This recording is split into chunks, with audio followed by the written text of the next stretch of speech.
Assalamualaikum warahmatullahi wabarakatuh. Teman-teman, jumpa lagi dengan saya di channel Mas John Official. Bagaimana kabar teman-teman? Semua teman-teman sehat? Yang utama adalah kesehatan kita ya.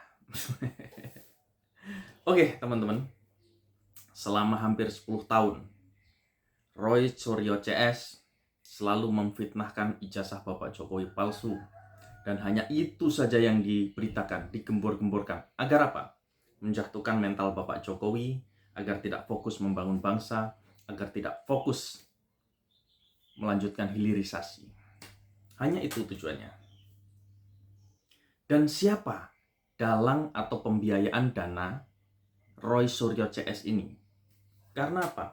10 tahun lamanya, kalau tidak ada dananya, tidak mungkin Roy Panji keluar-keluar. Benar gak? Kalau nggak ada duitnya ngapain? Ngapain?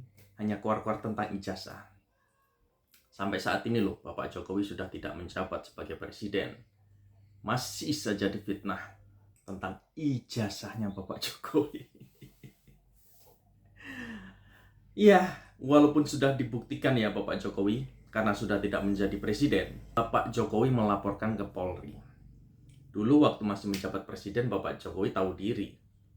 Kalaupun saya laporkan, kalaupun menang, pasti Roy Panji menuduh menggunakan hak kekuasaan sebagai presiden.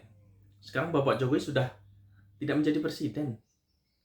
Dan sudah dilaporkan, dibuktikan, identik, UGM mengatakan iya, pun tidak dipercayai. Apalagi masih menjadi presiden gitu. Memang gerombolan-gerombolan orang kardus kardrun ini ya, kalau nggak ada duitnya nggak akan berjalan. Kalau suruh mau fitnah dan lain sebagainya, yang penting ada duit ya jalan gitu loh. Siapa sih dalangnya untuk pembiayaan dananya ini? Sekarang apalagi dia tahap penyidikan, tahap persidangan, nggak ada duitnya nggak jalan bos. Siapa dalangnya? Gitu loh. Pasti ada kepentingan orang luar ataupun orang pengkhianat bangsa di negeri ini yang ingin memberhentikan tentang hilirisasi. Itulah ya. Ya, kebijakan-kebijakan Bapak Jokowi banyak ditentang karena orang kadrun-kadrun seperti ini yang pingin mendapat keuntungan pribadinya. Jadi tanpa perlu berlama-lama lagi, langsung saja kita simak debat panas Roy Suryo dan Ngabalin tentang siapa pendanaan atas tuduhan ijazah palsu Bapak Jokowi yang menggelontorkan dana ke Roy CS. Kalau nggak ada duitnya, nggak mungkin jalan bos. Langsung saja kita simak berikut ini. Nanti putar ulang semua podcastnya, kemudian dengar baik-baik, pakai hati, pakai pikiran dengan teduh, bahwa proses tuduhan terhadap Jokowi 10 tahun dengan ijazah palsu itu, berapa biaya yang digunakan? Itu dana besar kan Mas? Karena itu begini. Dengar dulu, dengar. Ya, ini hari Tadi yang Mas suci Roy loh Bang Abalin. Mas Roy ngomong, saya dengar, jadi kalau saya dengar, saya ngomong Anda dengar. Karena itu saya bilang, hanya urusan ijazah palsu 10 tahun, berapa biayanya itu? Banyak kan? Karena itulah yang saya bilang supaya, saya pikir nanti Kompas buat satu forum khusus, kita ngomong tentang materi ini ya, biar kita perjelas satu persatu. Kita tunggu bawa Al-Quran Bang Abalin. Oke, baiklah, terima kasih semuanya. Oke, Bang Abalin. Terkait ijazah palsu ini, apakah di mana bentuk kritiknya menurut Kak Irma sebagai seorang politisi ya? Di mana bentuk kritiknya? Apanya sih yang dikritik? Kan gini Bang, saya tuh mau ketawa takut ada yang marah gitu ya. Jadi gini, saya sebagai anggota DPR RI mau menjadi anggota DPR, itu saya diwajibkan menyerahkan fotokopi ijazah yang sudah dilegalisir basah. Betul. Ditandatangani dan dilegalisir basah. Ya kan? Kemudian mendapatkan juga persetujuan dari pengadilan dan lain sebagainya. Apalagi yang mau jadi presiden. Gitu loh. Kan gitu. Nah, yang bisa menyatakan ini palsu atau tidak palsu sebenarnya institusinya bukan polisi, tapi UGM, Yang mengeluarkan. fakultas yang mengeluarkan. Kenapa kita lari kemana-mana? Kalau fakultasnya atau universitasnya sudah menyampaikan secara tegas dan bahkan mau menjadi saksi, kok masih ribut gitu, masih diperdebatkan. Ini maunya apa gitu? Kan berarti mereka memaksakan kehendak. Oke, ke Polri, sudah ke Polri. Masih nggak mau pula, nggak mau juga. Nggak mengakuin juga. Nggak ngakuin hasilnya. juga. Mau ke negara lain. Leh, kok menghina negara sendiri? Apa urusannya Singapura dengan kita? Kan kurang Jadi ajar menurut gitu loh. Kak Irma ini bukan Kedaulatan negara, ekspresi kedaulatan demokrasi. negara mereka lecehkan. Nah, Itu mereka sudah kedaulatan melecehkan negara dilecehkan. kedaulatan bangsa dan negara Kak Irma ini ini. kan representasi dari salah satu partai yang ada di Senayan, Partai Nasdem, Ya. ya kan. Sikapnya jelas gitu loh. Jelas. Tapi kenapa partai-partai yang lain, ya ini kan sudah menyangkut kedaulatan ini Kak Irma. Kok diam gitu loh? Ini kan bukan lagi persoalan yang semua orang bisa saling advantage di sini dalam persoalan ini ya kan, Ya. gitu loh. Tapi ketika sudah menyangkut kepentingan negara, kepentingan nasionalisme kita, tidak mengakui institusi resmi negara, lebih mengakui apa institusi di negara lain, ini kan bukan persoalan apa kepentingan lagi, ini udah kepentingan nasionalisme. Tapi kok partai-partai besar yang lain juga termasuk partainya Presiden Gerindra juga tidak bereaksi. Sebenarnya Habibur Rahman dari Gerindra juga sudah bicara.